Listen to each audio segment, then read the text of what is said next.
Hi, everyone. It is Wednesday, March 9, 2022. Welcome to Studio City Neighborhood Council Land Use Committee meeting. It is Wednesday, like I said, March 9, 2022. We are starting at 7:06 p.m. Lisa Karagian is present here. Jesse Porter will be about 5 more minutes late. Lana Shackelford. Here. Richard Niederberg, not present. Ian Cutler, Here. Adele Slaughter. Here. Great, we have a quorum.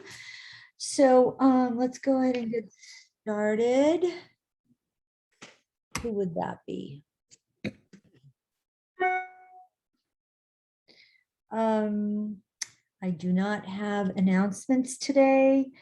Nor do I have an update on anything other than the list of developments that are ongoing. I have not heard from anyone except for Harvard Westlake has reached out and they do want to discuss a couple of things. Sportsman's Lodge, Ben Vesley hasn't reached out to set up a meeting or anything of the sort. Ad hoc committee still being formed. None of these applications are moving forward as there are too many applications with planning at the moment. So slowly but surely, I'm sure we'll get to each one of them, as well as Sunswept. I have not heard a single thing.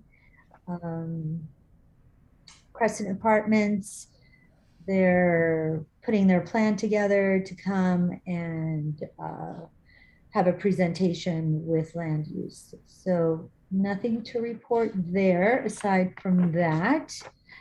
I'll go ahead and open the floor for public comment. Aside from, I did make a note about the deadline of March 15. That would be next week for the survey in regard to the Ventura Cahuenga Boulevard corridor specific plan. So if you haven't taken the survey yet and made your comments as to what you want to see, what you want to change, what you would like to happen with the corridor and the boulevard, please take the survey and let it be known. All right, so let's go ahead and move to number 3, public comments. Do we have any hands raised? I see one. Scott Mandel. Thank you. Hi, thanks, Lisa. I just want to make a public comment on an item that is land use past and land use present. And this is not to disparage the land use committee in any way. These issues were brought up in land use, and I think it's the city that completely screwed up. It's involving Sportsman's as far as the traffic and the hazardous conditions and the entrance on Coldwater. They're trying, they have attendants there all day and night trying to direct the traffic coming in. Sportsman's is just getting started. Equinox is coming soon. That the design, sorry about that. the Equinox is opening soon and it's just going to get worse. Sportsman's is trying, but to add insult to injury, the truck loading dock, at least in my experience, as I ride my bike past there almost every day, the large trucks won't use the loading dock. They don't want to back in because it's very dangerous. So they just park on Coldwater. I know the loading dock was a topic of discussion, and I alert the security guard every time I see it, and they try to get the truck to back in, but they quickly unload it, and they'd rather block the traffic than go in. So as it relates to Sportsman's future, I'll bring this up with the ad hoc committee once that's formed, but just to let you know, I'm working with Ben, and he's trying hard, apparently, to remedy the unsafe situation. But once Equinox gets going, I think it's going to be a disaster. And then just one more thing on the Park Motel. I think it was land use that held a meeting with the local prosecutor about the issues going on at Park Motel. I'd like to revisit that, either as public safety or if it's land use or government affairs. Now that the Park Motel is Council District 4, I'd like to start over again and see if we can get some help from Nithia's office as far as the issues of Park Motel. That's all I got. Thank you. Thank you for that. And if I may comment to that, it would be great if the Public Safety Committee does take on the Park Motel. That would be great if you could just like take that on. And also if we could refer to Councilmember Rahman as Councilmember Rahman, as opposed to just calling her by her first name, it would be greatly appreciated. Not that anyone's made a comment, it's just mine. Anyone else for public comment? And thank you for that, actually, Scott, with Sportsman's. I'm glad you're in touch with Ben in regard to the traffic because it is unsafe. Lisa Sarkin has her hand up. I see it. I'm just asking her to unmute. Thank you. Thanks, Lisa. And thank you so much for mentioning that about councilwoman, whatever we want to call her. It's better than her first name. She is a council person, and I think she deserves that kind of respect. Thanks. Yeah, sure. So I'll have to raise I can't get it on my screen to raise a hand, so I'll have to do that. You're in the middle of my screen and Adele or Lana will catch it too. Okay, great. Thanks. I'll unmute now. Yeah. Anyone else for public comment? Barry Johnson.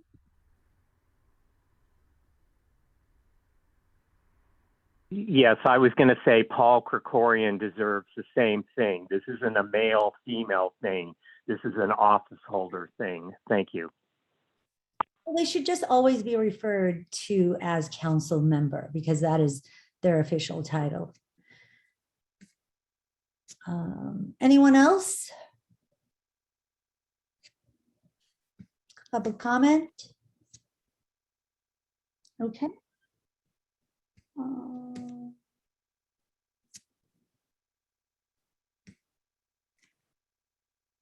Moving on. Aside from my response, anyone else care to respond to anything that was presented just now? No? Okay, moving on to number 5. I'm going to go ahead and read the presentation, discussion of the following revisions and possible motion to the following: the proposed project, the elder care facility, case number ZA 2021-9477-ELD-CUB-SPP-SPR, ENV-2021-9478-EAF. Lisa, for the record, Jesse has joined us. Excellent, thank you. The applicant, SRM Studio City LLC, proposes the demolition and removal of all existing structures for improvements and construction, use, and maintenance of a 199,669 square feet of an overall FAR 1.98.1 for a new elder care facility development with 2 new buildings, a state licensed assisted living care housing building as the main building on the western portion of the property, and a senior independent housing building on the eastern portion of the property, and an approximately 3,949 square foot publicly accessible, privately owned and maintained pocket park on the northwestern portion of the property. The main building will vary in height from 4 to 5 stories, approximately 46 to 57 feet in height, to top of the parapet, 54 to 64.6 feet to top of the stair elevator overruns, and will include approximately 144 assisted living, independent living dwelling units, approximately 134,284 square feet of floor area, including the common areas for amenities and services, and associated open space.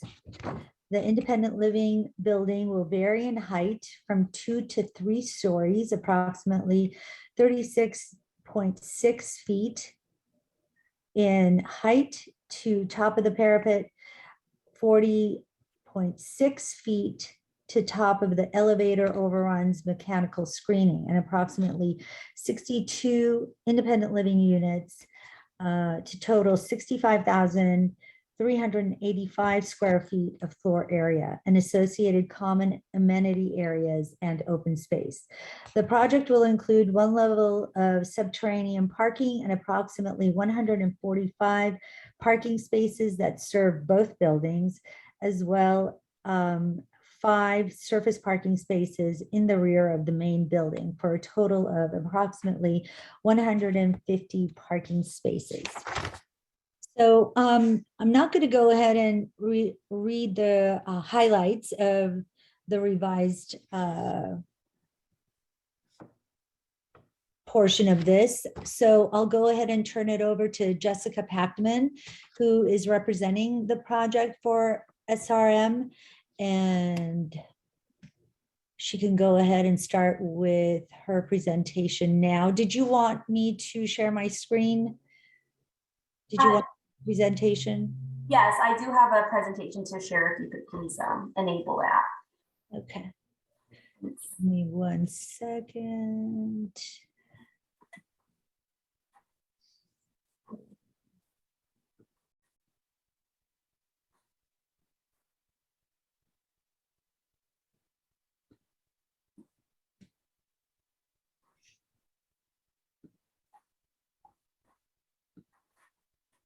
Okay, it looks like I have the ability now. Great. Let me just,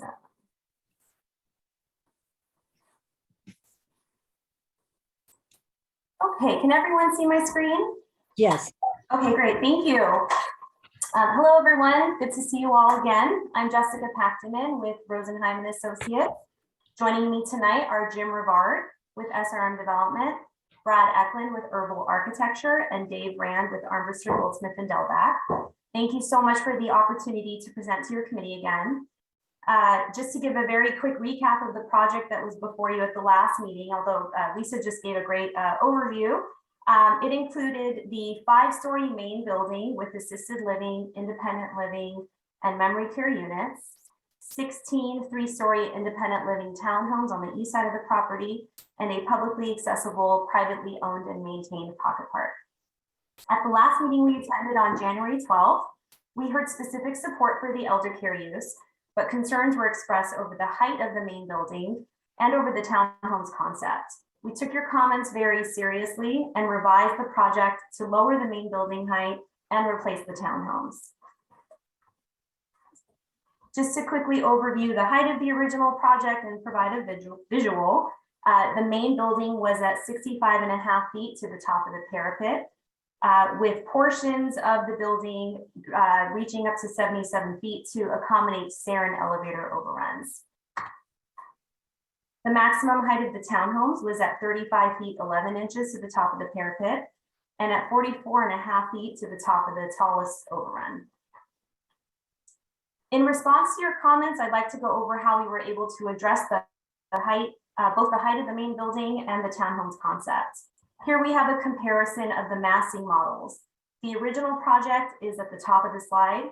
The revised project is down at the bottom. We were able to reduce the main building height from 65.5 feet down to 57 feet for the majority of the building, as measured to the top of the parapet. We did this by reducing the floor heights of the building. At the east end of the main building, we eliminated the 5th story altogether, thereby reducing the height further from 65.5 feet down to 46 feet.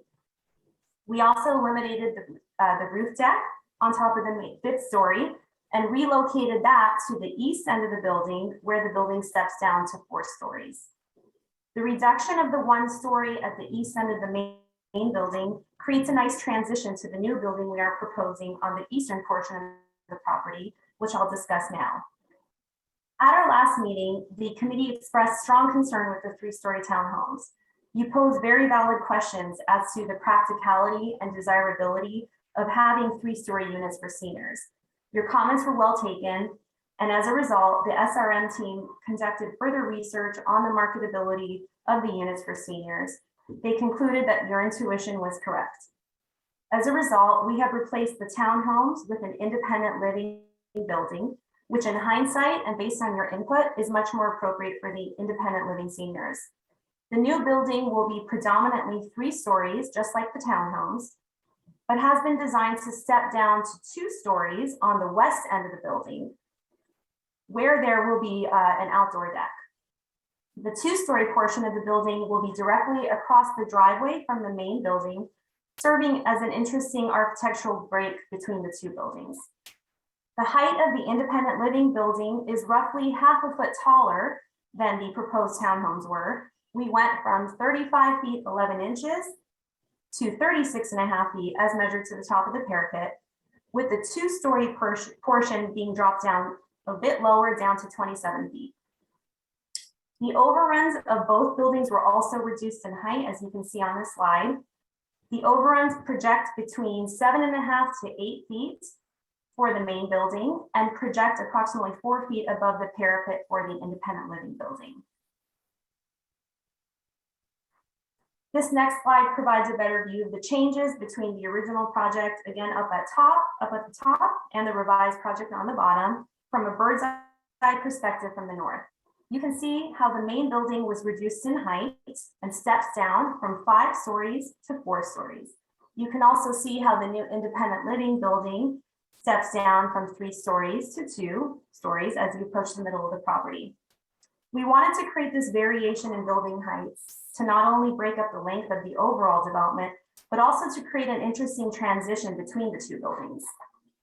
This layout also breaks up the roof lines and helps to highlight the driveway location, which I'll describe in a bit more detail in a moment. You can also see from this view just how limited the stair and elevator overruns are, both in the number of overruns and in the area. So what you will predominantly see is the 46-foot to 57-foot main building and the 27-foot to 36.5-foot tall independent living building. The interesting aspect of the height of the new independent living building is that the overrun associated with each of the townhomes up there at the top have been eliminated, bringing the effective height of the independent living down further down more significantly. I'll go over the other changes we made to the revised project. Up on top is the revised site plan. You can see the main building on the left and the new independent living building on the right. The main building will now include 144 assisted living units, which will double as independent living units, so seniors have the option to age in place. The independent living building will include 62 senior dwelling units. The plan for the pocket park remains at the northwest corner of the property. There will now be one shared ingress and egress driveway on Ventura Boulevard. The one ingress egress driveway proposed on Colfax Avenue remains. Both driveways will provide access to both buildings. The entry court for the main building remains on the north side of the property, and the entry court for the independent living building will be located just on the west side of the building off of the Ventura driveway. On the bottom of the slide is the revised parking level plan. There will now be one shared subterranean level of parking that will span the project site and serve both buildings. A total of 150 parking spaces will be provided for the revised project. We thought it would be helpful to put the revised building heights in perspective, so we prepared this chart to provide a point of comparison. We also put together this chart for our own purposes because we really wanted to make sure that the scale of the revised project and the requests we're including in our elder care facility unified permit application are in line with what could otherwise be built here under the city and state allowances. As you all know, under the Ventura specific plan, the height limit is 45 feet. But under a density bonus project, a density bonus scenario, a residential project with market rate units and some affordable housing could be developed on this site with a 56-foot maximum height and with as many as 339 units. There's also recent legislation which allows a 100% affordable housing project to be developed here as tall as 7 stories and 78 feet and with unlimited density. Under both of these scenarios, there are also a number of other incentives to deviate from the requirements of the specific plan, which can increase the FAR and the lot coverage to the maximums shown in this table. As you can see, both the original project and the revised project are fairly consistent in terms of building height, consistent with what otherwise would be permitted on this property under a density bonus or under state law, with both the townhomes and the independent living building being much lower in height. Both the original and the revised proposals are far lower in density than what would be allowed under a density bonus or state law. But again, we use these as standards just as a point of comparison and guidance as we were designing the revised elder care project. We use your comments to challenge our assumptions and we're able to effectively address the concerns expressed. Looking at the last 2 columns of the table, you can see how the revised project compares to the original project. Again, we lowered the height of the main building so that it ranges from 46 feet to 57 feet tall to the parapets, which represents a reduction ranging from 8.5 feet to 19 feet as compared to the original main building. We also replaced the townhomes with the independent living building that maintains a height similar to that of the townhomes.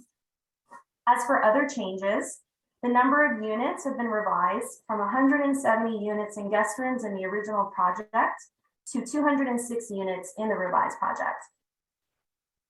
The overall FAR was also adjusted slightly from 1.76 to 1 in the original project to 1.98 to 1.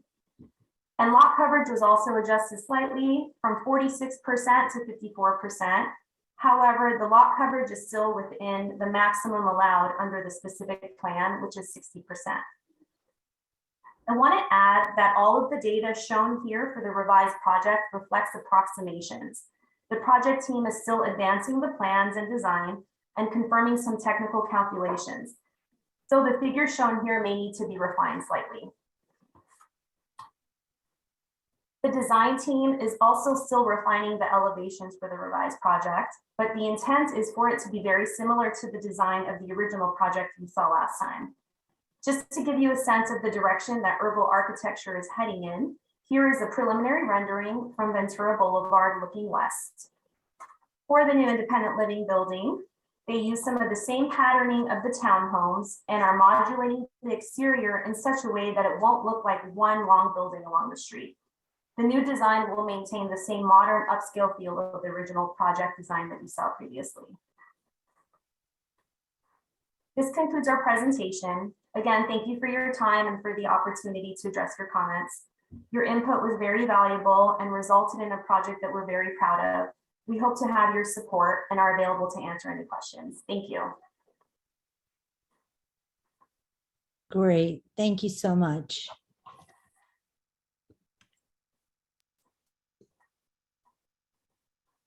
Can you bring down your presentation so that I can bring, yeah, there you go. Thank you. Yeah.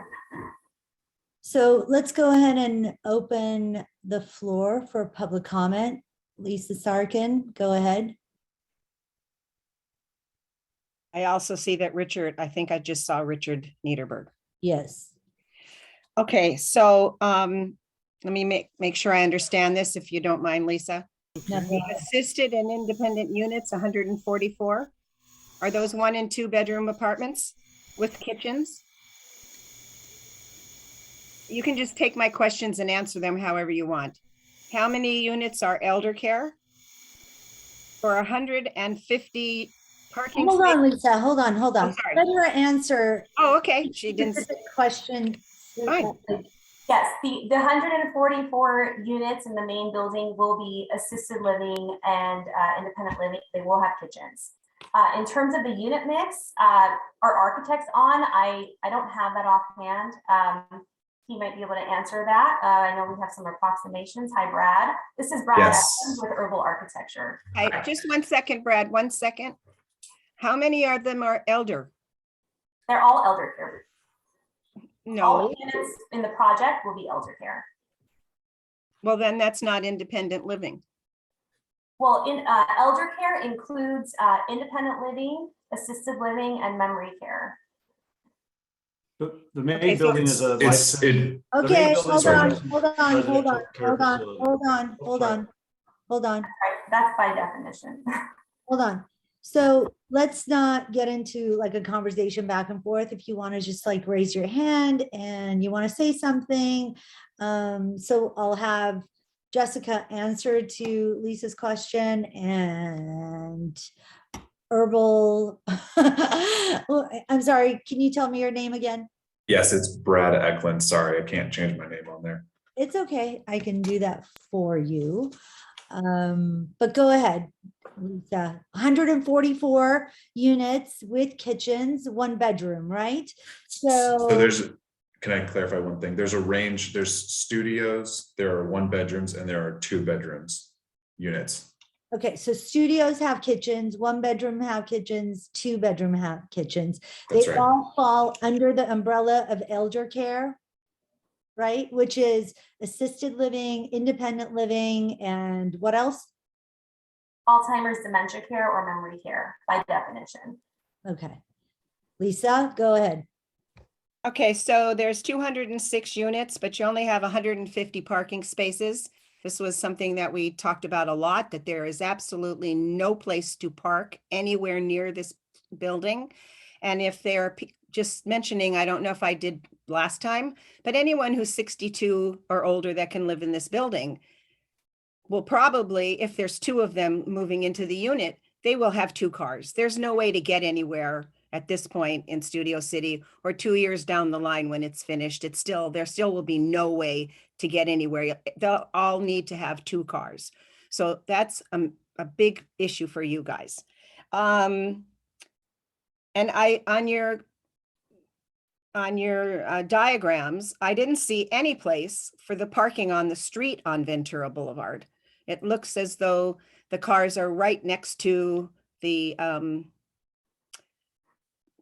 it's just 2 cars with no parking spaces there. And right now, those are all metered parking spaces in the front there, and those are desperately needed. So I'd like to find out what happens to that. Do the buildings, all those units have all those balconies? Can I answer the question first about metered parking? We are not proposing to eliminate any metered parking along Ventura except where the curb cut is happening. So the net gain should be that there is no change of metered parking spaces. We actually are reducing curb cuts along Ventura, so we may be able to add some. That rendering diagrammatic, so didn't include that lane there. Next question to balconies there are still balconies on the north-hand side of the building and south side of the building for both the AL building and the IL building. Okay, I don't remember any on the south side before. And the amount of balconies that would be facing the residential area where I live, and the magnification of the noise that will come from those because of the river could be astronomical. I think you need to put in something to definitely get mature trees planted at least along the river, all along the area of your property. How many people will be working there and how many shifts? There will be 38 employees working there at any given time. As far as shifts, I think they do 12-hour shifts or maybe 8-hour shifts. Maybe Jim or someone with SRM could answer that. But again, there won't. Yeah, Just to back up really quickly, because we're going fairly fast, just to answer Lisa's question earlier, I was sitting back. Lisa, the main building is a licensed residential care facility for the elderly. So it's an elderly care building, it's licensed. And by code or by state law, that means that you have to be 62 and older unless you happen to be a spouse. But the example of 62-year-olds living in assisted living facilities is, that's the state law. The average age in these communities are 82 years old, 83 years old. We've built thousands of these. Our partners operate thousands of these. The zoning code and the market, it does not require 2 stalls. We offer transportation for the residents. It's included in their monthly fees. So less than half of our residents will have cars in the main building. And that's just that's why code up and down California doesn't require that kind of parking, because you don't have 2 residents with 2 cars, and most often you don't have 1 car. So I'm just trying to go back to some of your questions there as you go along. So the building is actually more than adequately parked, based on our historic and kind of market norms in these urban markets. The 38 is a maximum peak staffing count. It will ebb and flow, as you might imagine. In the evening and overnight, there'll be much less staff. During the day, that will, as we have the activity director there, as we're serving meals, it will ramp up, and so it ebbs and flows. With them, it's a maximum of 38 at one time. So that's the questions that I've heard that haven't been answered so far. Thank you. Mm-hmm. Okay, so where will the employees park? The parking, there's 2 things we do. One, the parking is the parking ratios there encompass employee parking. So we are able to park our employees on site with those parking ratios, but we also put together programs where we will provide compensation for, every market is different. We don't have a program put together right now, but for example, taking the bus, or if you're near light rail or whatever it might be. So we'll put programs together with the employees to encourage mass transportation there to the site, and then as well as them parking on site. We really do, you really do see a lack of cars. We actually charge our residents for parking in the building, not to make money, but after 3 or 4 months of not using their car, they oftentimes they tend to get rid of them because they're tired of paying for parking that they're not using, and we provide all that transportation. So it's a pretty well proven formula when it comes to the parking. We don't want to be any more underparked than you do, because if we can't keep our residents happy, then we're going to have a problem in our building. That's true, because there is no place to park. I'm And all I build is urban. Just so you understand, we really don't build in the suburbs. I've been doing this in the urban market for over 20 years. And so this is exactly what we're used to dealing with. And we don't want to be any more underparked than you do. So we have a very good understanding of parking. And it's an issue and a question on every project we build that we need to answer. Okay, thank you so much. Thank you, Lisa. Sure. There definitely has to be great attention paid to parking, because like she said, like we all know that we do not have enough sufficient parking spaces, especially in that corner. And with the restaurant Firefly across the street in Katsuya and the valet parkers running back and forth, it's a very dangerous corner in that area, as well as, we have Radford, the studio, where people are just pulling out of the driveways, pulling in, the alley is there. So there's a lot going on that needs to be considered in that corner. Brandon, go ahead. And hi, thank you. I promise I only have 2 questions, not another Spanish Inquisition. I was looking at the before and after, the overhead plans. It appears, I could be wrong, but it appears that the property is now closer to the LA River than it was previously. Are there any considerations for the structural integrity of the walls of the LA River? And my second question is, you guys have done quite a few of these. Once you get the green light, what's the general idea of how long this process is going to take from beginning to grand opening? just so we know how long there's going to be issues with the back and forth Ventura Boulevard and Colfax and such. Thank you. Jessica, are you answering that? Or? Yes, sorry, I wanted to unmute. So yes, the footprint of the independent building is larger than the townhomes were. So it is closer to the north property line because there's more dwelling units in there. But it will still be set back from the river more than 10 feet because we are required to have a 10-foot setback and landscape buffer under the river improvement overlay district requirements. And then, I'm sorry, your second question had to do with the entitlement schedule.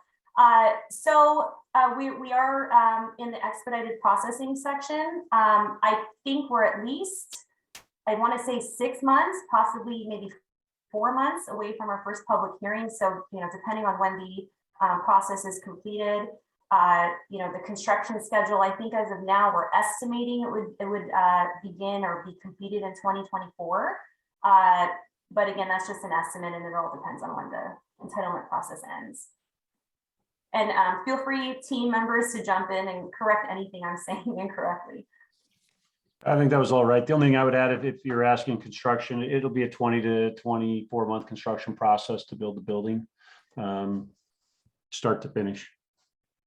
My request would be, Jessica and team, to take into consideration the river and really making an effort to come back to us with the community benefits that you need to consider and propose to us. Because I really need some kind of a clear set plan as to how you're going to go about just revamping that area, really taking into consideration the benefits that would really make residents happy, and have some kind of a schedule, maintenance schedule and so forth, and landscaping that needs to just like be seen in all of your presentations, trees, shrubs, native plants,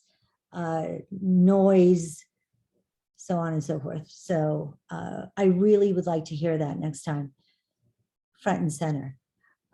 Ira Gold, go ahead. Thanks, Lisa. Speaking as myself as a stakeholder, not a member of the neighborhood council, I think this is definitely progress from the previous version, but I have 3 quick points. First, most of Ventura Boulevard that falls in Studio City is made up of smaller buildings with a very kind of a quaint, hip, or dare I say, cute aesthetic. I'm concerned that this large of a structure or 2 structures will make this portion of the boulevard feel choked. Second, to reiterate a point I made at the last meeting, without a crosswalk and with an exponentially larger number of people that will be traversing the area, I'm afraid it presents a significant risk for those who are undoubtedly going to try to jaywalk without walking the rest of the stretch to the nearest streetlights.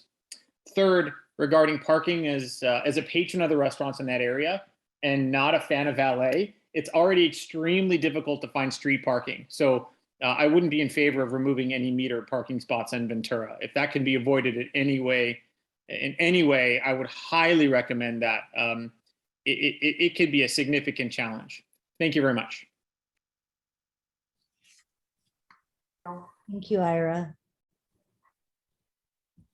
So a couple of things. I'm not sure how many metered parking spots are in front of this entire stretch. Lisa, would you happen to know, Lisa Sargin, if you're still here? I think she stepped. I'm here. And what the answer that I got before was that it would probably increase because I'm thinking in my head that there's about 5 driveways and there'll only be 1 left. So that would add, oh, I'm sorry, something just went. That would be at least 1 parking space for each one of those driveways that we would gain, maybe more. Right. I can clarify. I have some numbers here. There are currently 24 spaces along Ventura Boulevard with 5 curb cuts. We'd be eliminating 4 of those. So I can't say exactly because I'm not LADOT in charge of it, but we could be adding back, 3 to 4 metered spaces as a result of that. Along Colfax, there are 3 metered spaces. We are not anticipating removing or adding anything on the Colfax side. So have you considered, and is this in your plans, to have a right turn only lane heading west on Ventura Boulevard? We're still in discussions about that with DOT. We did relay the comment. We also did share it with the council office. We're trying to see if that's something that's doable. Because I understand that that's the goal right there, that we would have a safe right turn only lane to relieve some of the congestion during peak hours.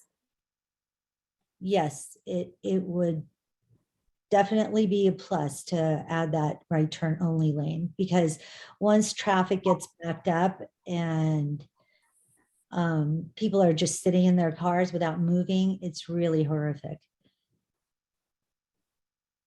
And also, Jessica, would you happen to know, or anyone from the team, how tall those palm trees that are on the sidewalk right now on site?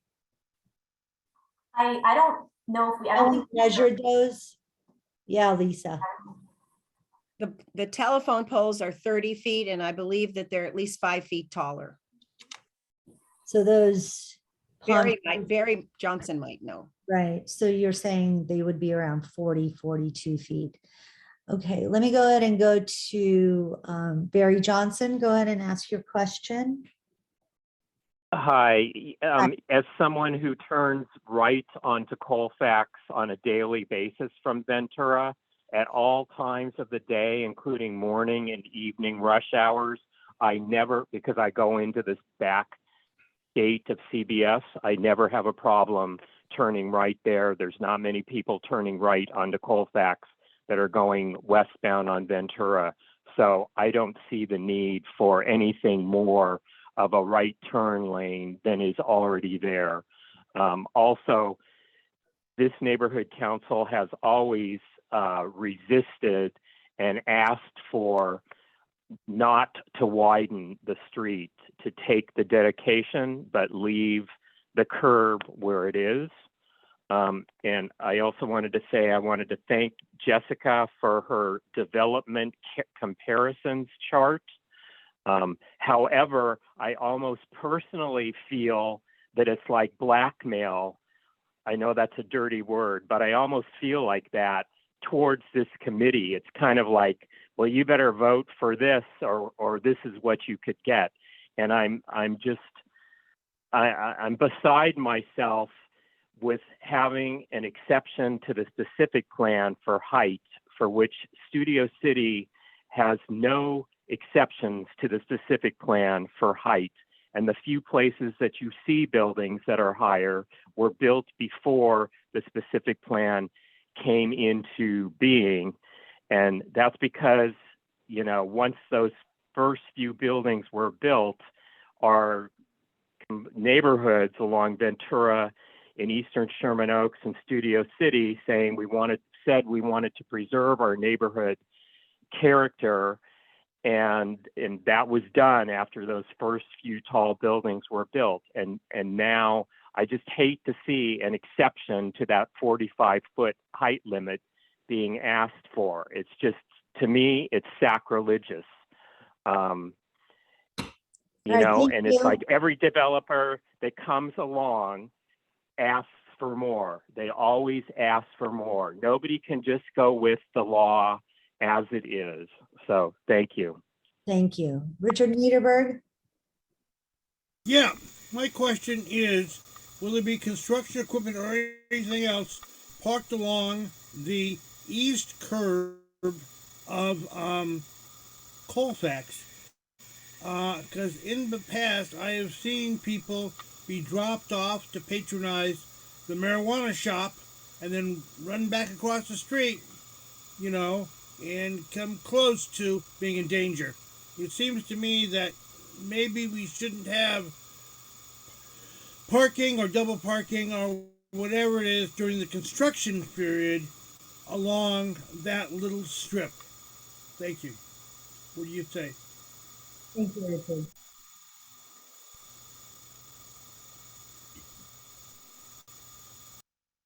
Lisa, if I could just address Barry's comments first, and then Jessica can take to Richard's.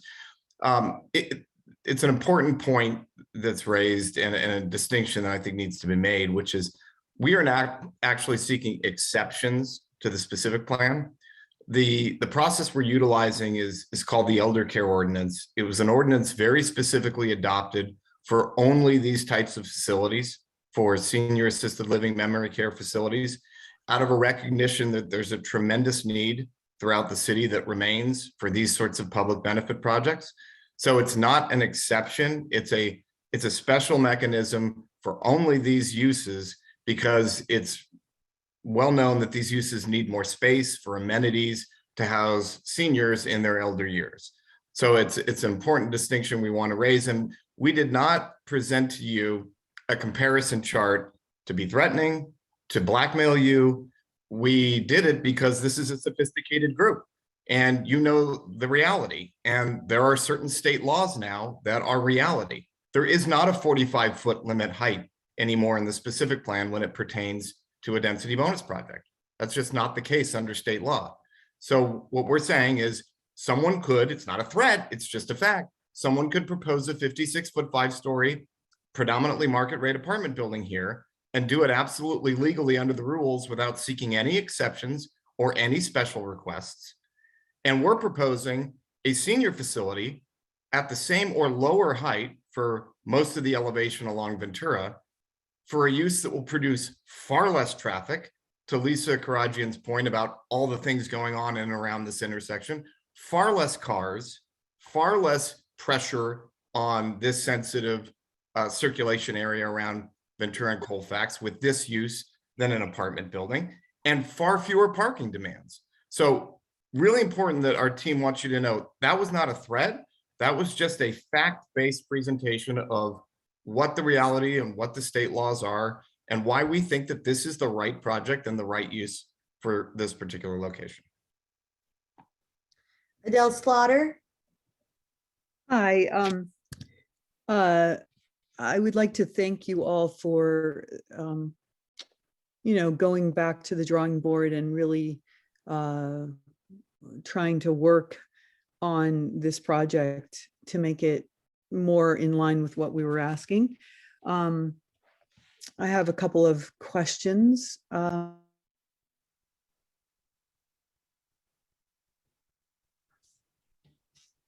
What happened?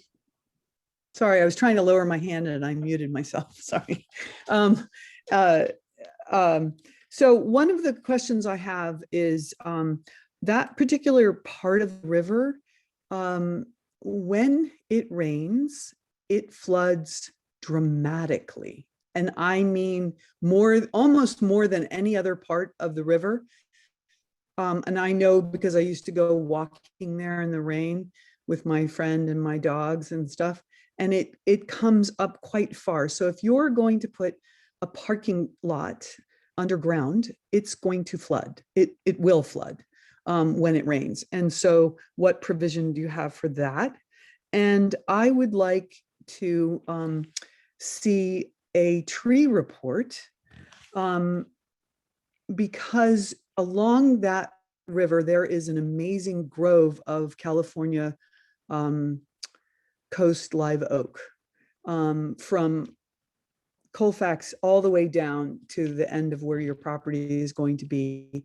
And as a matter of fact, I'm the chair of the sustainability committee, and I did ask some of my members on sustainability, and the head of CFAC, which, as you know, is Community of Forest Advisory Committee, would like to see your tree report for that property. I know that on the property there are very few actual trees. There's one huge pine tree that looks like it's quite suffering because it's been badly mangled by people cutting it. And but along the river, there are quite a few native protected species. And so what I'm wondering is, do you have a tree report? Because we need to know what how the construction will affect those trees. And then do you have a landscape? I would like to see what your plans are for landscaping on the property, because none of those I couldn't see any of those plans. And I do believe that by law, we have to see that before we can actually vote on approving this project. Thank you. Thanks, Adele. We do have a tree report. We filed it with the entitlement application, and I'm happy to forward you a copy. You're right, there are some protected trees along the river. I can tell you that the plan we're still studying we still have to put together the landscape plan for the revised project, but the original project plans, and I imagine the revised as well, do not propose to remove any protected trees or impact any of those trees. We would maintain any protected trees on or along the property. But again, I want to just give the disclaimer that we do still need to further develop the landscape plans to confirm that with the new independent living building. Mm. Great. So Jessica, why don't you go ahead and send over the landscape plans once the revisions have been made. Will do. Lisa Sarkin. Thank you for calling on me again.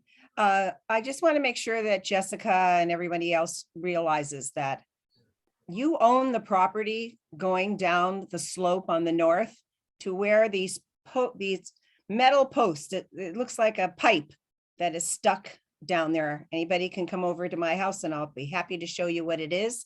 You own that part. So, there's been several people that have made comments about this. The problem about the river that Adele was just talking about is when they put in the flood control channel in 1938 to 1948, and that's where they finished at Colfax, the Tahunga Wash and the river flow together behind CBS, and then it goes around the corner underneath the footbridge and is in the most narrow section of the entire river for the 57 miles. And I think I mentioned to you when we spoke personally, but I have a book all about this, but I also have lived here for almost 46 years. And I can show you pictures of what Adele was talking about. The last time it happened was in 2015, but in 2008, when it also rained like crazy and the craziness of the valley in Los Angeles, all of the basements at CBS flooded. So there was something that had happened and supposedly fixed. And in 15, that didn't happen. But many, many, many times, the back of your property has failed during times of rain. And once you dig the hole, and I believe you've already had tests done about where the water is. But if we go into a period of time that we have a lot more water, a lot more raining, that underground river part could really cause problems. And that's why no one has a parking lot that's more than one level underground in Studio City, because we're just too close to the river. So, and one more thing I never mentioned to you before because I didn't know. Every single time that they have ever built anything on the lot at CBS, they have had an archaeologist there because they have found ancient Chumash bones and things like that. And in fact, one of the lots, a couple of lots from my house, 3 years ago, they did find bones and they turned out to be Chumash bones. So there was a facility here and I just didn't know for sure, but I think you have to look into seeing if you need to have that. Okay. Lana?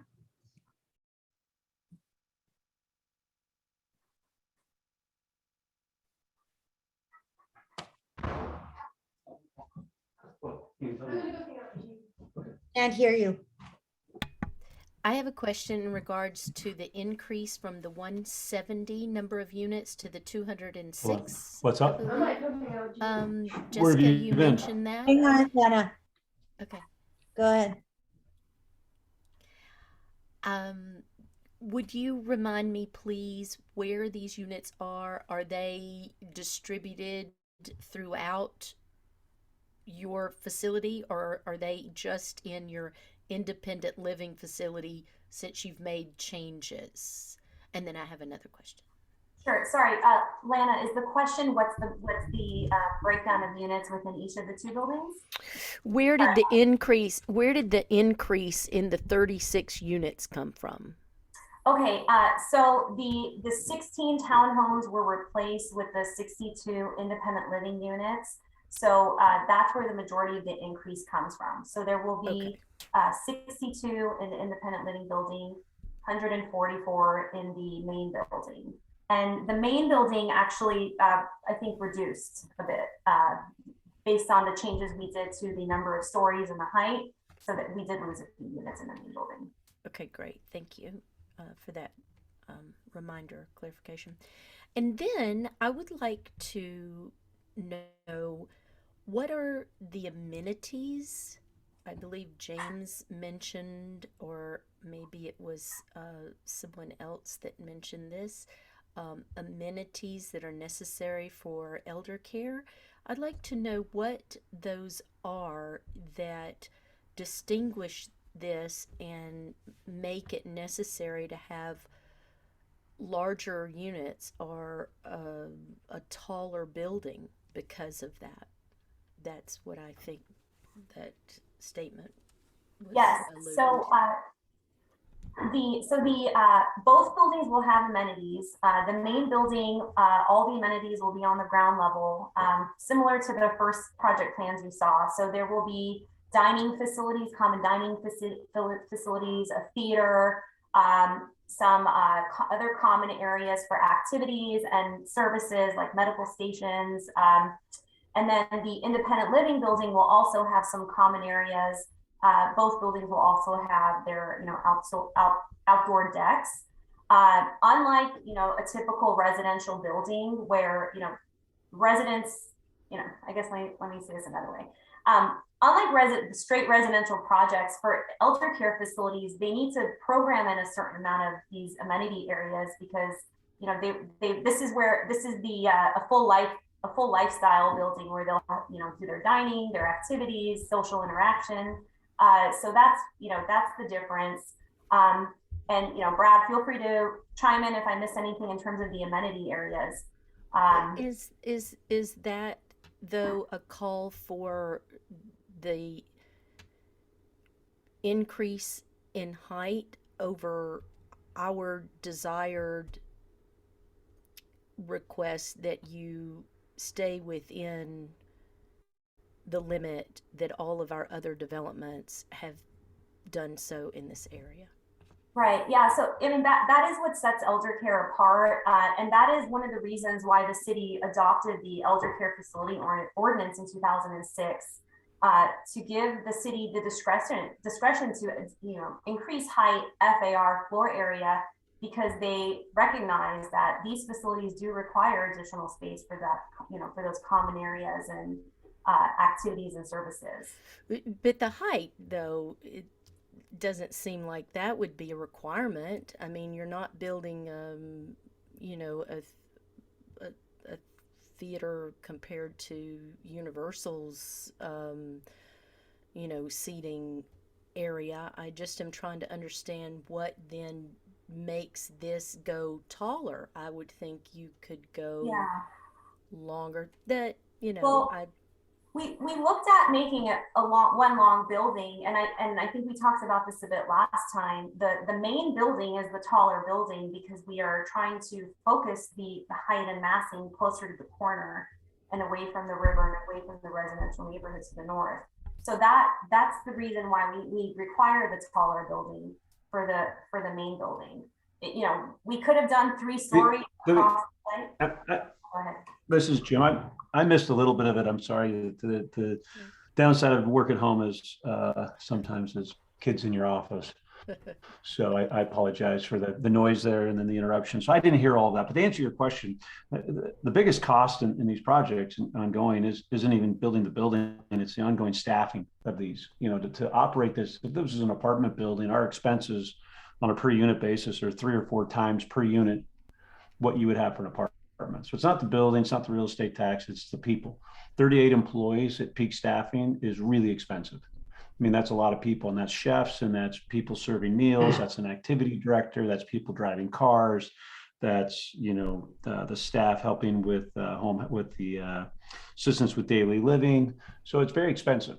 And there's a certain amount of mass you need to support that. And so it isn't that we need a tall building, it's that we need so many units to support that, you know, you've got I mean, a nurse used to be $50,000-$60,000 a year, 45, 50.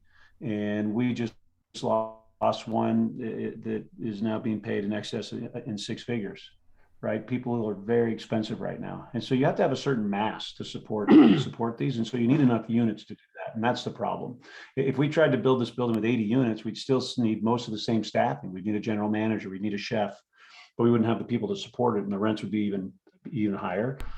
And then the reason it's not all one long building is it's just too long, right? If you're 83 years old and you have a walker, imagine starting at the end of Ventura and having to come all the way to dinner down here and then back and be walking a football field or more. So it just doesn't. That's why we've had the townhouses, and now we have the independent, which is, you know, slightly younger. That's maybe 70s, you know, in that building. So it's a little different mix. And it was a really good idea. Was I think, I want to say Richards, if he's on the phone.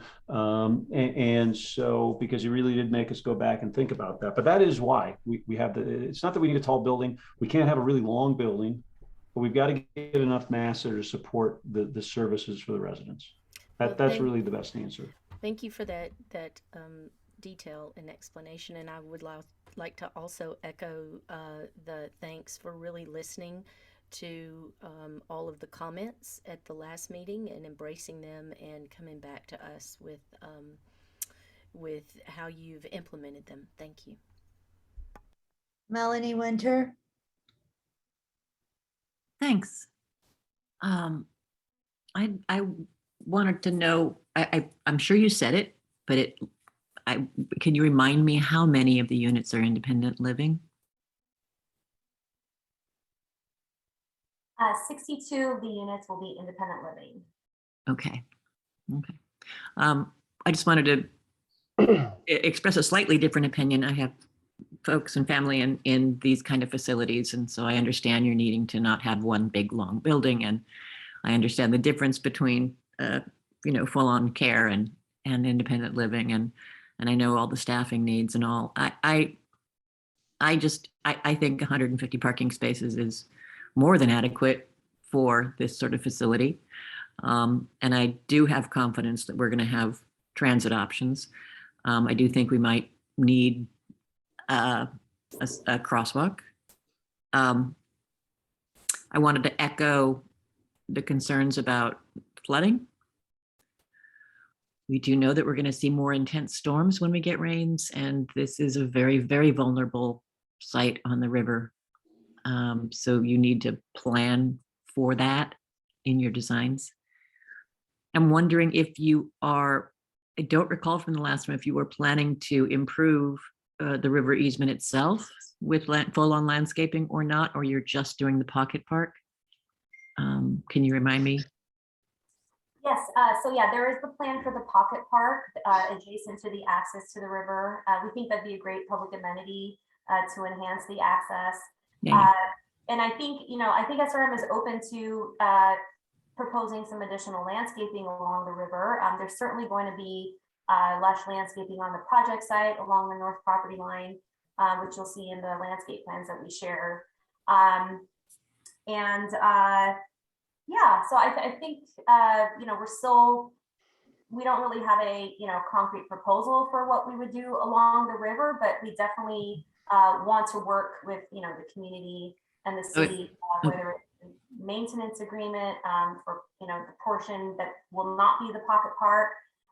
We'd like to have a maintenance agreement with the city so that, any portion that exists between the pocket park and the river access would be maintained beautifully, just like the pocket park would. Right. Great. Well, I hope that an item that's up for discussion as part of this project, an agreement to to take on development of the greenway there and then maintenance of it moving forward all along it's outside of your property area, but it's immediately adjacent, that would be great. We certainly give your residents a place to stroll comfortably if you use a light touch and work within the landscape plan. I don't expect your landscaping will be lush if you're working within the Rio, but it will likely be very nice. And I guess my last question is, this is the frontage of the main building, obviously, is facility. Is the frontage of the independent living still like the residence doors open onto the boulevard? What is the interface on Ventura Boulevard with the secondary building east of the driveway?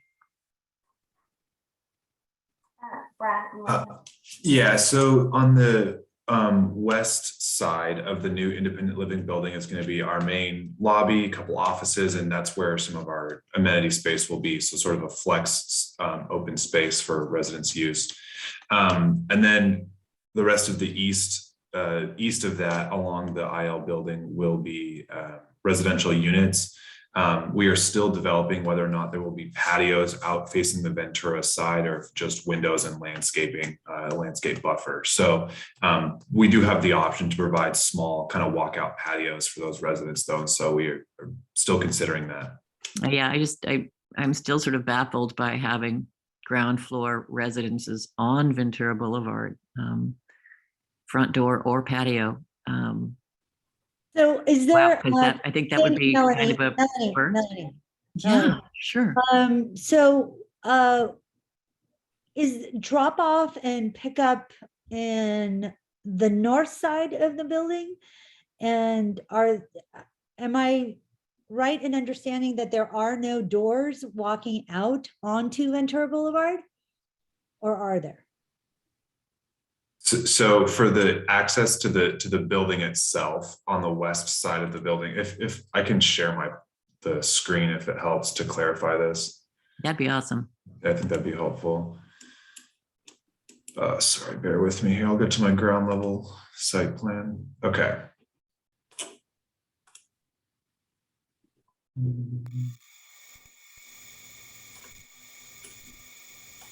Okay. Can you see my screen here? Yes. Okay, so what we're proposing is lobby. This is the multi-use room. So there would be residential drop-off would be on site, not on the right of way. So they'd be able to drop off here and continue onto the parking garage. There'd be doors here from the drop off. There'll also be a door here facing Ventura.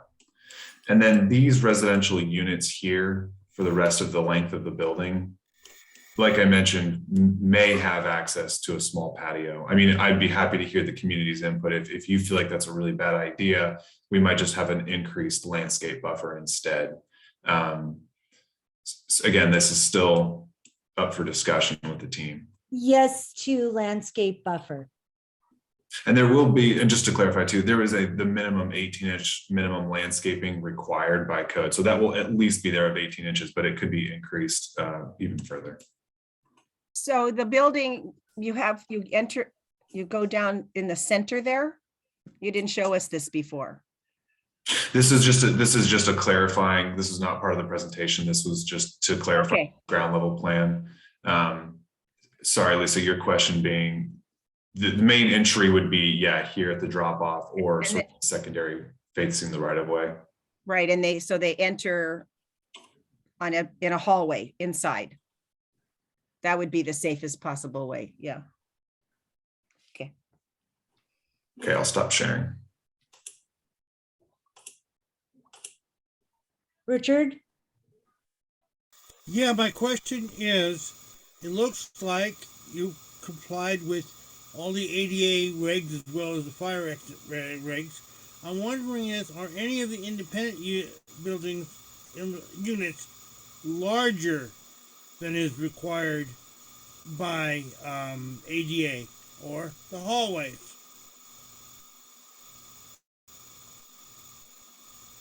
Hallways are designed minimum 6 feet in primary circulation paths, which exceeds minimum code. Our units all meet accessibility requirements. And so if are they as small as they possibly could be? I mean, they could get smaller probably, but I think we have some extra wiggle room for the residents.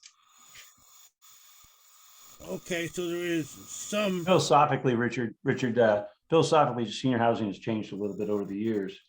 It's gone from just a room and a bedroom, or one room and a bedroom, to, even though we have meals in the elder care building, they our residents still want to have a kitchen. Feels more like home. They want to know they have that kitchen, and it's not much larger. So yeah, it's kind of a nebulous. Does it meet ADA? Everything's ADA, but there's no hard and fast. This is what the size should be. Are there, for example, under the sinks, doorways that open so that wheelchairs can get underneath? Just by way of example.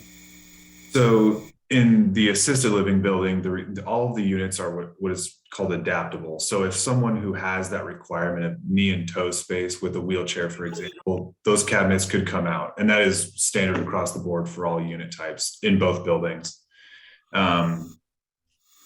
So yes, that is provision for.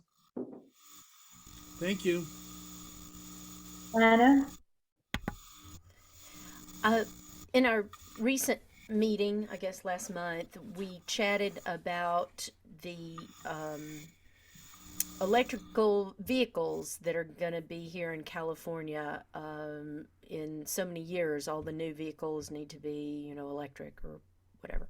So with that in mind, has there been any thought about some of your residents who may be, at the time they come to you, having their electrical vehicles, and would you have charging stations somewhere? Have you thought something about that? That's all. Yeah. So, and this is the minimum code for Los Angeles across the board is the 10% minimum required. 10% of parking spaces are provided with a charging station. That's required at construction. And we provision an additional 20% for EV parking spaces. So that's a total of 30%, 10% up front now at construction, 20% in the future. So what that means is, sorry, this is probably too much. The backbone, the electrical requirements, conduits, all that stuff is run. All they need to do at that point is just install the actual charging station to convert that when they want to, either by code requirements or resident demand. Lisa? Okay, I thought of two more things. So you don't have to have any bike parking? We do need to have bike parking, and it's provision for. And a lot of them? So the requirements for this type of use, elder care, are for institutional requirements. That means one bike parking space per 5,000 square feet for long-term spaces, and then one short-term space per 10,000 square feet. So the temporary are typically, in the greenscape out by the sidewalk, by front entries. The long-term parking would be in a secure location, usually within the building footprint. Okay. And so we have provision for that space, yes. Okay, so I did look up the elder care, and I just want to read this to you, the elder care ordinance. And it's finding number 1, that it reads that the project's location, size, height, operations, and other significant features shall be compatible with and shall not adversely affect or further degrade adjacent properties, the surrounding neighborhood, or the public health, welfare, safety. And this is a city ordinance. So honestly, I don't know why no one has mentioned this, but the specific plan is superior to the municipal code. And since this is in the municipal code, this elder care is within the municipal code, I don't understand why no one in planning has mentioned the fact that the specific plan would be superior when it is more restrictive. And so that could be the height. Yeah, Lisa, respectfully, the elder care ordinance very specifically says that you can seek deviations from zoning regulations and specific plan regulations. in the interest of being able to achieve an elder care building, such as the one proposed. So the elder care ordinance and requests sought under the elder care ordinance do in fact supersede specific plan limitations. That's in the ordinance itself. All right, and so this finding number one is not significant because of the project's location in an area where 2,000 people use Colfax to get into CBS every day. And we have no way of improving Ventura Boulevard, so it will cost, could be a whole lot of more cars and stuff. This is still better than a giant apartment building, don't get me wrong. And I think that what you've changed here is admirable. It's just that mostly for my neighborhood, our biggest issue are going to be all those balconies on our side. And in like 2000, we had a sound recording done by somebody. And he actually told us that if there was 400 windows facing us, because this was a huge building they wanted to put there, and 50 of them were open and they had 50 different TV stations, that we would be inundated with so much noise, even double pane windows wouldn't help.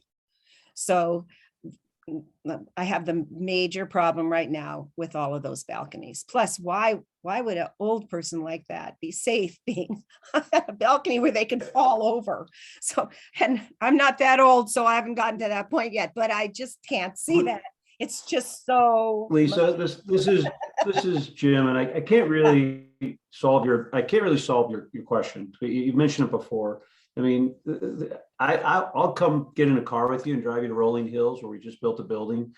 I mean, these are 85-year-old people. I'm going to tell you, they're not out on their deck at 10 o'clock playing, Motley Crue and making a lot of noise. Their TVs that they have on so loud. It's never a complaint. I've never heard that complaint in any building I've built in an urban environment in my life. 20 All years. right, are any of them along? I hear your. Are any of them along our empty river? They are so, so much more urban, than closer to people than this. This is about as far as away we ever get from anybody, frankly. The river's a huge buffer.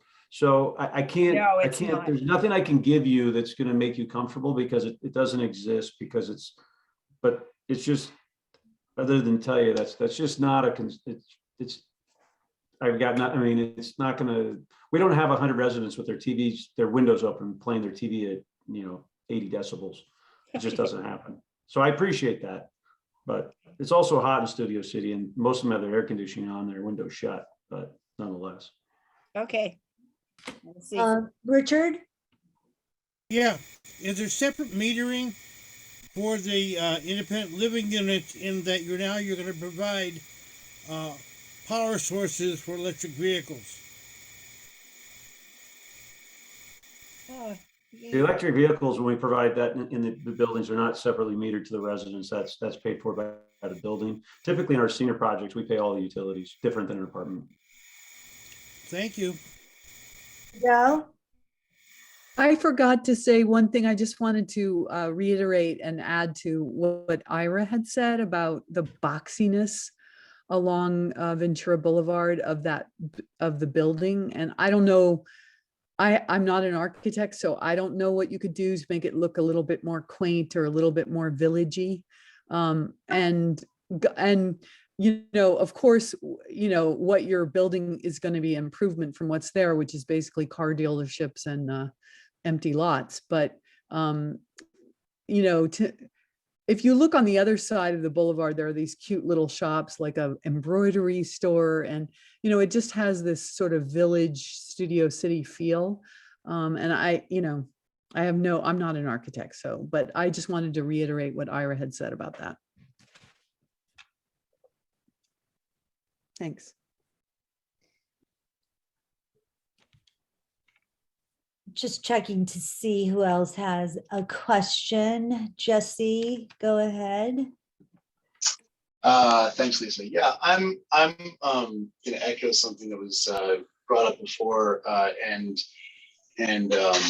also articulate that I'm very excited to see renderings of the proposed green space on the property, or the outdoor depictions of the outdoor environment in whatever form it may take, from the pocket park, which I understand is going to be public access, and then presumably additionally some space outdoors that will not be accessible to the public. I think it's incumbent upon all of us to be cognizant of the fact that this particular section of Ventura Boulevard is, as has been mentioned before, is not particularly pedestrian friendly, and obviously residents of any proposed facility at this site are going to be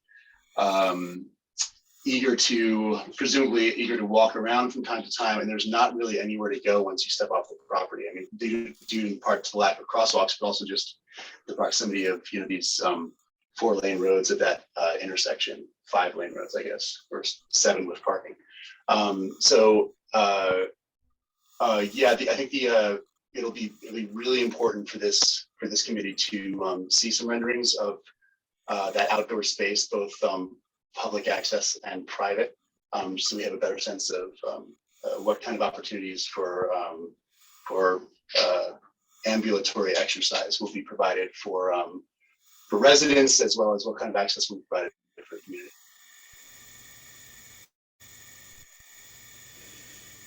Anyone else? Heidi, go ahead. Hello. Hi. Question. I don't know if we need to go back to the elevations and the heights, but what are the measurements? I know we have a gross overall, but what are the measurements between decks? Each one of these deck heights, the ground floor versus 2, 3, and 4. Do we need to go back to the elevation and look at that, or are they perhaps, could they be reduced each deck slightly to bring the overall down? So Dean, thanks for the question. This is actually, Jessica mentioned this at the very beginning of the presentation. This is one of the ways that we were able to reduce our overall building height, was reducing our floor to floor already. So we've already kind of brought down our level 1, for example, previously was at 15 feet floor to floor, and we brought it down to 13 feet. And then subsequently, each level above is a 10-foot floor to floor plate, and Jim with SRM here can help kind of attest, but that's kind of the minimum we've found really works for all of our mechanical requirements and structure that we need to provide a comfortable unit for the residents. The 13 feet at level 1 is also required these are the primary common amenity spaces. And we really need that head height to provide a nice space for the folks who are going to live here. And so, yes, we took that into account, and we've reduced that everywhere that we can already. Okay, I apologize. I missed that. On another note, I know you've talked about, Jim, you've talked about staffing and 38 staff and the great expense for that. Might you enlighten the committee on the difference between rents and apartments versus elder care, and how those projections work to pay those increased staffing requirements? Yeah, I mean, assisted living is certainly more expensive, and so we pay their utilities, effectively pay their real estate taxes, you pay for their food, 3 meals a day, activity director, a base care of assistance with daily living as well. So, I mean, I don't know what the rents are, but if I was making up a number in this market, if an apartment was $4 a square foot, right? So 1-bedroom apartments, $2,500 to $3,000. I'm just making that up. 1-bedroom studio or 1-bedroom in an assisted living is probably twice that much. It's probably closer to $5,500 to $6,000 for all the amenities and the services and the food, which is actually, as you might probably quickly figure out, a lot cheaper than most people owning a house in Studio City and maintaining it and buying groceries and everything else, transportation. So it's expensive, but it's actually very cost effective. Okay. Anyone else? I see no more raised hands. Jessica, Brad, James, any closing remarks? I just want to thank everyone again for your input and your questions. We're really excited to move forward with this project. We hope to have your support tonight. And as the plans further develop, we will definitely share them with you, including the landscape plans and the renderings. We will definitely be developing those further before we submit anything back to the city. Anyone else from your team? Thanks for your time and hearing us out again with an open mind. Definitely. We really do. I mean, we really do think that your comments did make for a better project. I think, on behalf of SRM, I think they're very excited about this concept. They think it works better than the last project. So, thank you again for your input there. And I would just add on behalf of the applicant team, we did endeavor to listen to you. We changed the project. We reduced the height, which we heard was your biggest concern. We changed the land uses, which doesn't happen, with every project in front of the neighborhood council. So we would very much appreciate and request that you take a vote tonight. And to the extent that the committee has, concerns or additional issues with respect to circulation or crosswalks or things of that sort, we entertain those conditions that you would attach to your vote. But we really have modified this project, done a lot of work to try to bring you something that's satisfactory. We think it's the right land use for this location. So we'd ask you to take a vote tonight, and we hope we've earned your support. So thank you on behalf of the SRM team. Thank you. So to that, since these are preliminary approximations, that are subject to change, maybe not, just wanted to ask and find out, have these plans, what I have on my agenda tonight, has that been submitted to planning? Is this part of your application now, or is this ongoing? That's just being revised week after week until you get to a final plan? So what you see in the plans, and that's the project. So no, we have not submitted to planning yet. We will be refining the plans as we develop the elevations and renderings, I think over the next 2 weeks or so. We don't anticipate any major dramatic changes. But again, there could be, as we further develop the project, but there would be slight changes or minor. And so to that, Jessica, pardon me for interrupting you, but your application with your case number is the previous plan that you submitted. That's right, Lisa.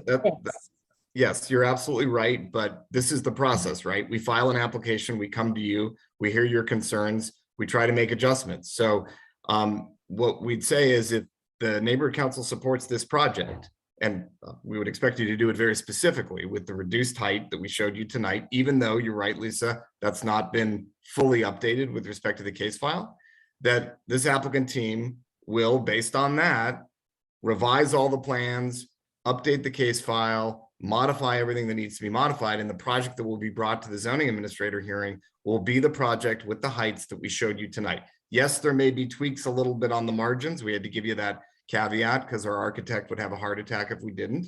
But the main point is that the reduced height building is the building we're hoping you support and that we want to take forward and that we will take forward to the hearing based on your feedback, if we can get that support from you tonight. Thank you for that. Committee conditions.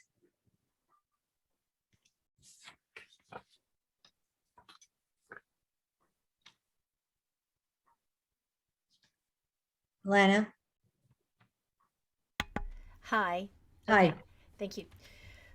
So I hear this great plea that Dave has put before us, and I'm always in the camp of let's get everything sorted before we go forward. As much as I put faith in your great team with everything you've done, you have earned my praise. However, I just don't know that I'm ready right now to go ahead and say yes, if these things are not in order and the applications have not been updated and that sort of thing. Maybe we're putting the cart a little before the horse. That's sort of my thinking right now. Thank you. Let me ask, when is your expedited hearing? Do you have a date yet?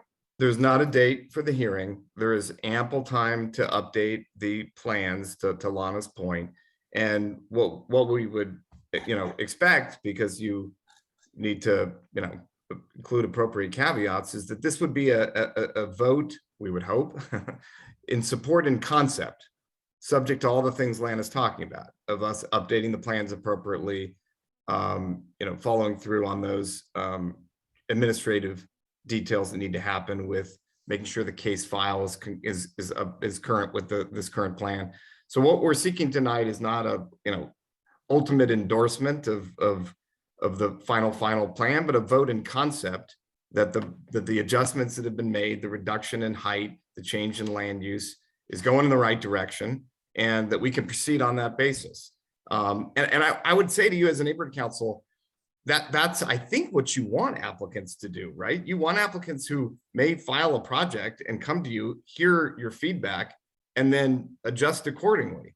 I mean, you don't want them to, I don't think you want them to have to change the land use applications and get everything completely perfect. I mean, we're looking from you as a nod that we're going in the right direction and this is the right basis to move forward to the next step. All the other administrative details, of course, are going to happen before we get to the hearing, which is not scheduled, not on the calendar yet. Well, you're definitely going in the right direction, without a doubt. Adele? I agree you're going in the right direction, but I don't think I can vote on this without a tree report and without a landscape plan. I just need to see what the plans are, and that you just can't you say, oh, and we'll send it over to you. That just you can't do that. I mean, and that's by law. We have to see that tree report, especially when you have protected native trees right along the border of that property. And also, I think that we should we want to see what your plans are. I mean, I know we're in a drought now, but we won't always be in a drought. And what are your plans for when that land floods? So, and I know that land will flood. I have been there. So I think there's more work to be done before you get our vote. And not that you haven't done great work, you have. And not that this is not the right project for the property. I have a feeling it is, but I think we have to, make sure that all the things are in order first. Adele, those are all totally understandable points. If I could reframe the request, could we have a vote in concept to support the plan subject to the conditions that we come back to the neighborhood land use committee with landscaping plan, tree report, more detailed information about geotechnical and interface with the river, and anything else that you'd like us to see in more detail? Here's my question to you. I mean, as a serious question, Yeah. Why is it so important?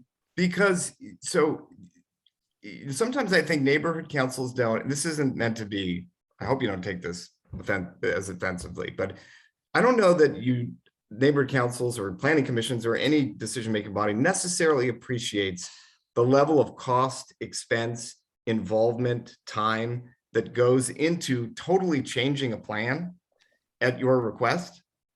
We have spent months, hundreds of thousands of dollars to come back to you tonight with our fingers crossed, hoping that we're going to get a positive read from you. So it is really important that we get something, not necessarily ironclad. There's a lot, you're right, more details need to be flushed out. When we are not opposing that, we're not saying we're not going to come back to you with all that information, but something in recognition that this applicant team has moved in the right direction, done some of the things you've wanted, and that we can feel confident we can proceed forward now through the public hearing process into the next steps, including coming back to you, that we've got some imprimatur of community sport behind us. So what you say matters.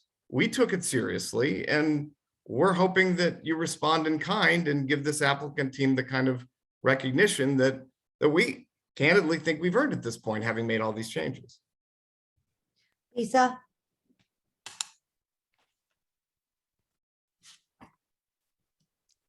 Well, let me explain, Dave, that our neighborhood council voted while I was the land use chair that we would not put forward any motions unless we had the final paperwork, everything in there. And the reason being is that we did that and we were completely burned on what was built.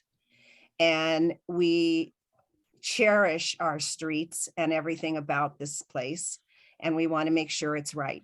And I think that everybody is in agreement that you have done so much to change the building, but it's still not in writing. So okay, fair. I can't vote, but that I'm just wanting to explain. No, I appreciate it, why it is that we voted for that.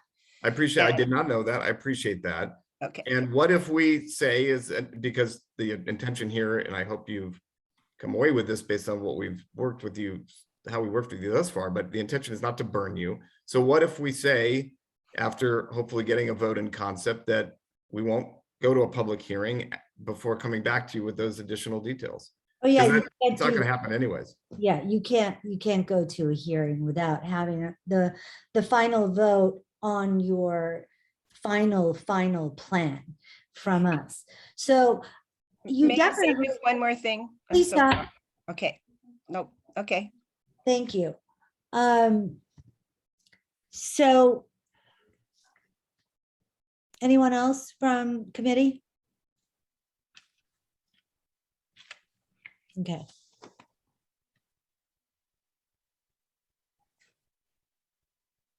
Ira, go ahead, and I'm going to close public comment after Ira. I'd just like to maybe make a suggestion, if it's even possible. And again, Lisa, please do let me know if it is or is not. But this has to go, whatever motion gets voted on today has to go to the board anyway. So is it possible for, if the committee is inclined to vote yay or nay, if they did vote yay, is it possible to put conditions on this so that way by the time it reaches the board for the final vote, all these conditions would have to be met in order for the this committee to give a final recommendation to the board? Yes, of course. Thank you. Yes. That's it. Thanks. I have one more hand up.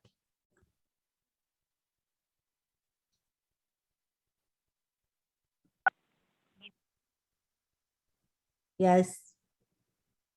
Hi there. This is Diana Nicole with Sunshine Hill Residents Association.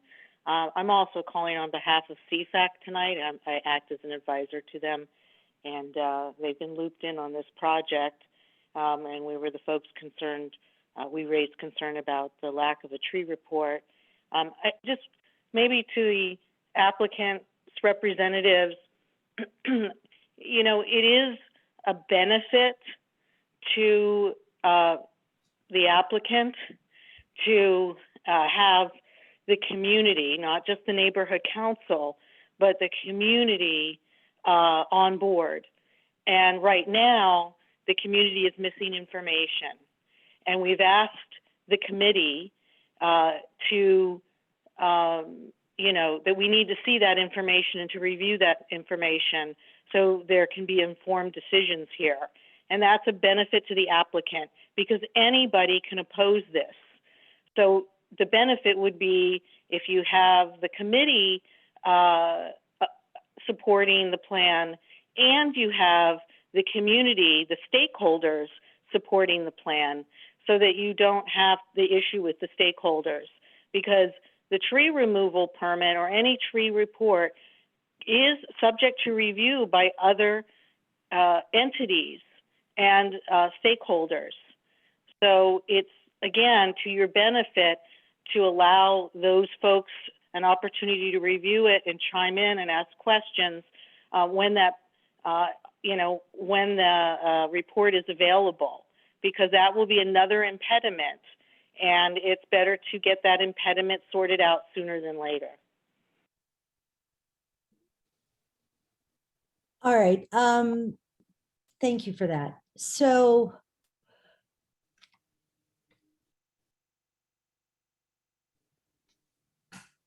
I am going to propose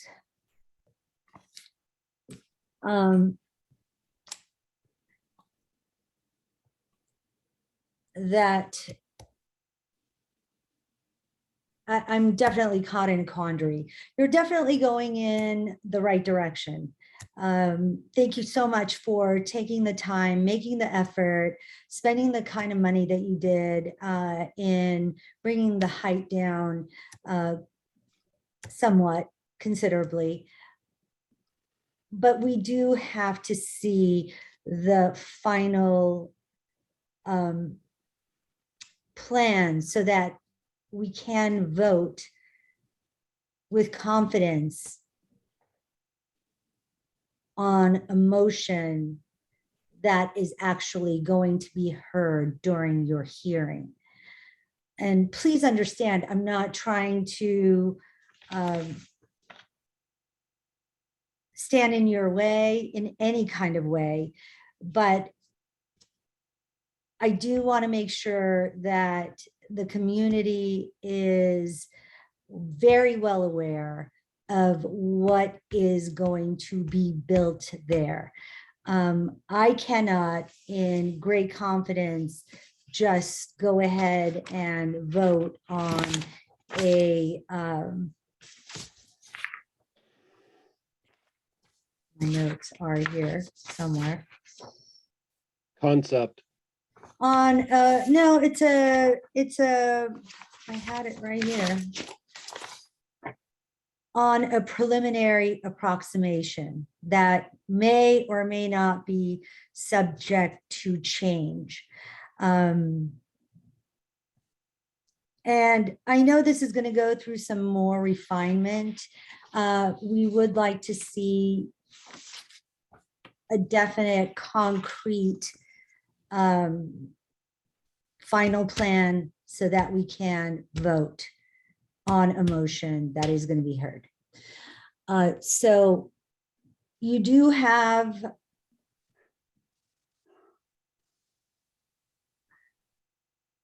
the right path that you're going on with the concept. I do have to say that. So my question to committee is, do you want to vote on the concept itself to assure that they are heading in the right direction? Dean? And we have a No. tree report, by the way. No, Just in case you wanna see it. I don't. I want to, it feels like we're cutting a corner and I want to vote on a final plan. Right. Even though I support everyone and the progress and the team and all, Got but it. I really want to vote on something that's final. Right. Thank you. Richard?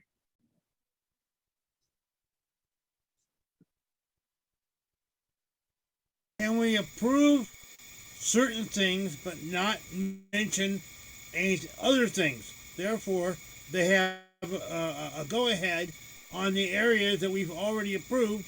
The stuff like tree reports, we haven't seen it yet. We can't approve it. No big deal. But the idea is approve what we can and just let go what we don't have. It doesn't give them everything they want, except a vote of confidence to say, keep on going. Lana? How would a motion like that be helpful? I'm just curious of if you say, oh, yes, some of this, but not this, and then you bring it to the neighborhood council to vote on. Isn't that a bit confusing? I'm just looking for some guidance and understanding on how that would be shaped and actually the reality of helpfulness that it is. It is helpful to the applicant team. I will tell you that, because what it does is it gives us confidence that we should move forward on this basis, spend the extra money, do all the refinements that you want to see and come back to you. So it is very, very helpful and helps kind of crystallize our path forward. And again, to Richard's point, we're not going to be going to a hearing until we bring the final landscaping plans back to you. Incidentally, we have a final tree report. The only thing that's changed is the AL side of the building, and there are no trees on that side. And the footprint of the main AL building hasn't changed, and we have that tree report. But putting that aside, it is helpful that the work we've done, the progress that has been made means something to you, and that we can now go ahead and take the next step. Formalizing that is not insignificant. We would appreciate it, and we will commit to coming back to you with all the stuff that you want to see before the hearing, so you can take a vote up or down, yay or nay, on that final plan before we go into the public hearing process. And it would have to be a motion. It wouldn't be good enough to have it just in our minutes that we have concurred that. Right. It's not a question, Lana. So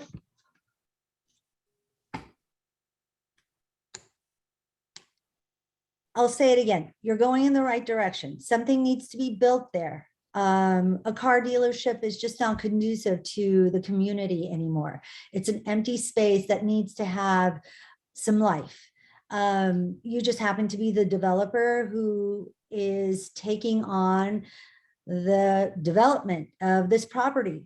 You have filed under the elder care ordinance. We are delighted that you've chosen Studio City to want to build. We are excited about it. Something needs to be built there. This is an attractive project. Yes, it does need a little bit more warmth. It does need more landscaping. It does need more trees. I would like to see that right turn only lane heading west on Ventura Boulevard. That does need to happen. We understand that you've got a building to build, but we are still far away from a hearing date. What I would appreciate is your understanding of our predicament. I would really appreciate it if you took the time, finalized your plan as to what is going to be heard at the hearing, so that we have a clear motion to vote on that can go to the neighborhood council. I am telling you, you want to hear proof of concept. It is a concept that we can stand behind. An elder care facility is something that should go into that corner where there is a lot of congestion and traffic. With that one driveway in the center of the two buildings, may I propose that you ask for a crosswalk there with a blinking light? That's something maybe you can put on your list of looking into. Aside from that, I don't think we can vote on just anything tonight. I really would like it if you came back with a full plan that we can vote on. I liken it to stage payments. Along the way, you get something done, gets checked off, you get your draw from the bank. The next part, approved, signed off by the inspector, etc. It's all done in stages. Right. And, also, I did have a thought there. Should your hearing come up sooner rather than later, we're totally available to you to put together a special meeting, even on a Monday night or a Thursday night or Friday night, Saturday afternoon. I am here to take on your final plans and put it into an agenda with a motion attached that we can feel confident voting on. So with that said,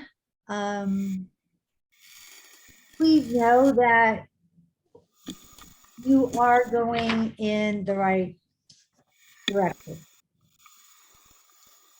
You have our vote in concept. Please finalize it. All right. We appreciate that. We do appreciate that. And thank you again for the time, another couple hours of your time. So we really appreciate it. I wish we could do more, but we will. I mean, we're getting there. This is so positive, and thank you so much again for hearing our thoughts and our concerns and making them work with this scope of project. It's big and people are apprehensive, and you know, we just don't want to make the wrong decision. That's all. There hasn't been anything built there for a very, very, very long time. And all of a sudden, to have this giant building erect within a couple of years, you know, we want to proceed with caution. And I hope you understand that. But once again, you are going in the right direction. We're really excited to have you. Anyone else? Anything in closing? Before we say goodbye to Jessica and Dave. Thank you guys so much. Thank you. Thank you, everybody. Have a great night. We'll see you next time. I look Thanks. forward to hearing back from you so that we can have a special meeting for you with a vote. Thank you again. From my neighborhood, thank you so much. Thank you. Bye-bye. Bye.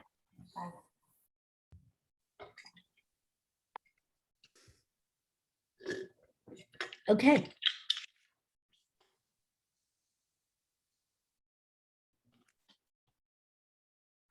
On to number 6, comments from members on subject matters within the committee's jurisdiction. Anything? Anyone? Lana?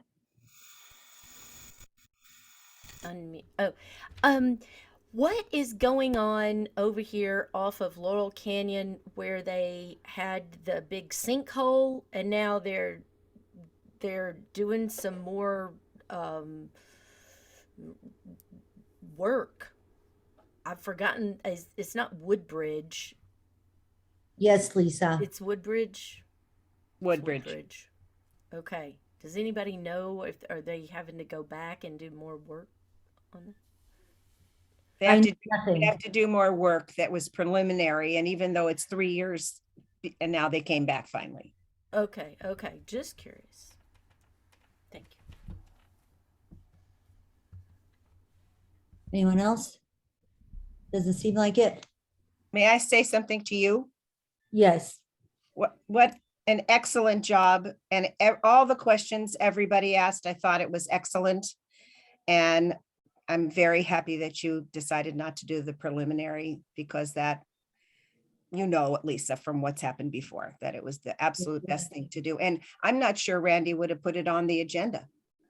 Whatever. Okay. Yeah. Goodbye. Anyone else?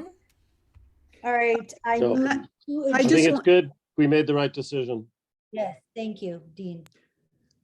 Adele.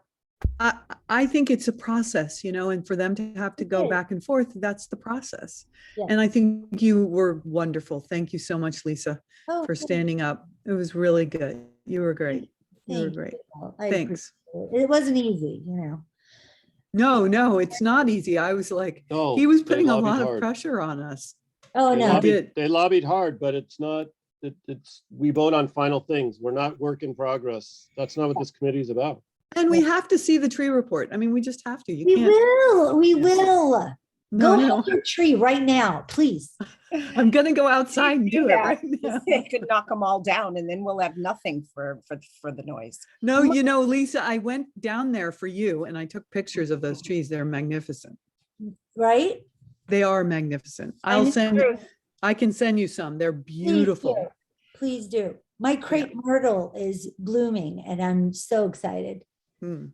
So They used to everyone have should have- boysenberries down there. Oh, so and good. fruit trees. And they have a cucumber vine. Yeah, which, yeah. yeah. And So Lisa, I'll send you the picture of the water coming up to the top and you I can. have it. I have your picture. I was trying to find it. Okay. From 2015, I still Right. have it I in my figured as album. Oh, Yeah. 1933, even more. Oh, gee. 1938. Okay. Really? 1933, 38? I'll also send you the pictures I have in my entry of the Kofex Bridge gone and all the water everywhere. You can send to everybody if you want. All right, thank you. I move to adjourn. Second. Excellent. Have a great night. Thanks, Great everyone. Thank you. Bye. Thanks, Good night. Lisa. Thank you Good for night. your participation. Appreciate it. See you soon. Bye. Night.